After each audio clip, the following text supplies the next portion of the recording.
not cocky. Well, based on the hands I'm seeing, cocky is probably not going to happen at this point. It's a fine line between confident and cocky. Confident means that you think they're competent, you trust them, you check them out. Cocky is dangerous because cocky doesn't listen. Cocky is annoying. Cocky won't sell anybody. CEO or the top people in a company are all salespeople. They've got to go convince customers. If they can't get along with customers, you have a big problem. Forthright. Again, I emphasize this. If you have a problem, particularly after you close the deal, get to them right away.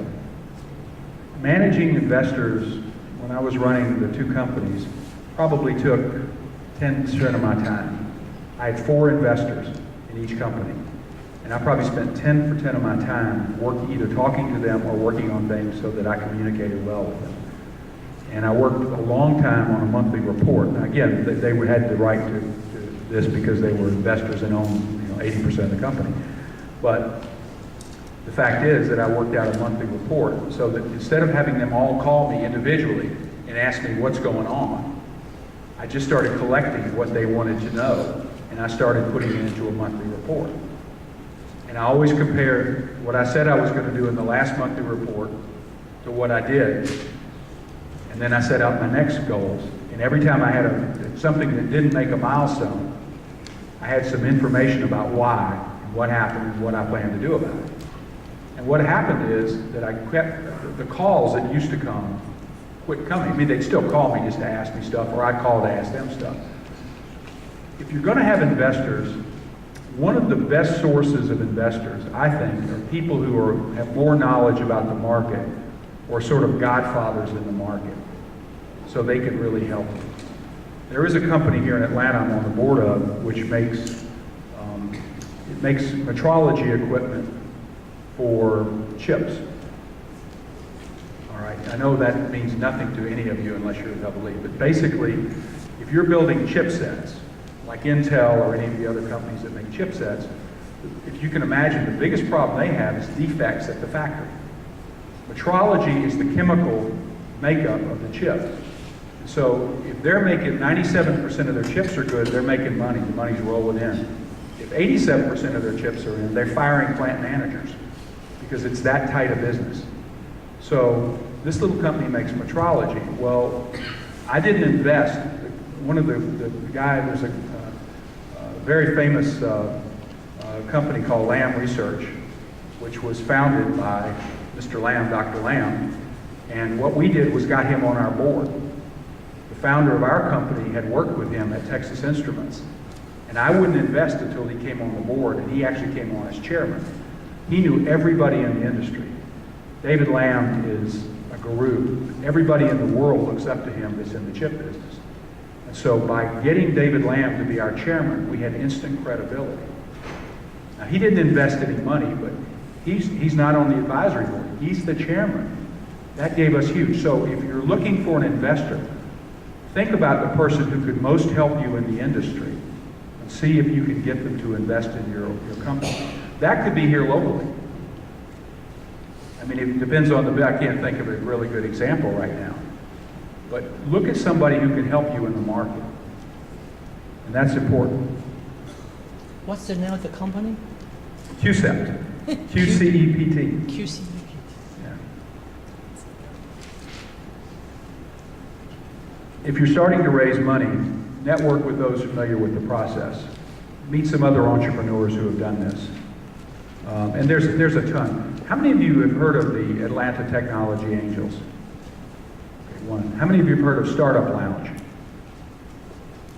few. There are a number. There's a wireless forum here as well, which is, Atlanta is wonderful. I mean, this is not exactly Silicon Valley, but Atlanta is wonderful because this is a huge hub of high-tech communications. And there are enormous number. If you go on the web, there's an enormous number of these organizations. And some are aimed at smaller companies, some at bigger. But the point is, there's a lot of people out there. Get to know people. Finally, going back to valuation, The one thing I can almost guarantee is that whatever you think your company is worth, you're going to feel like you got stabbed, because your value is going to be nothing like what, and they're going to give you some good reasons for that. So that negotiation is pretty tough. If you need the money, you have to negotiate. Patience, an easy thing for this audience, right? Confucian background. Some little things in the back of the mind. I mentioned there's some, a perfect deal, a CEO who's done it 4 times, a team he's worked with 4 times or she's worked with 4 times. They know exactly how each other works. They have a tremendous record of success. They've got an idea that's wonderful. You know they can raise money because they've been successful before. Everybody jumps all over that deal.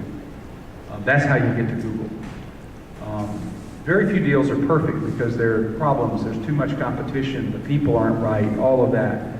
So understand that we all want to invest in perfect deals because we want the least risk possible. But acknowledging your shortcomings. If you don't have a good chief financial officer, say it.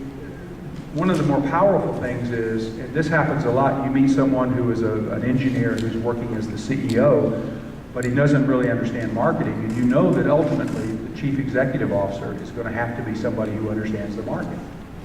So the most powerful thing that those people can do, and I've had a guy, another one of my board guys, did it fairly quickly. He said, look, we need to raise this money. If I'm not the right guy to run this company, he's the best salesman in the company, without question. He sells everything. He's a terrific salesman. He said, but if I need somebody else to come in and be CEO, I don't have a problem.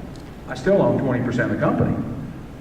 But if somebody else wants to run this and can do a better job than me, I'm happy.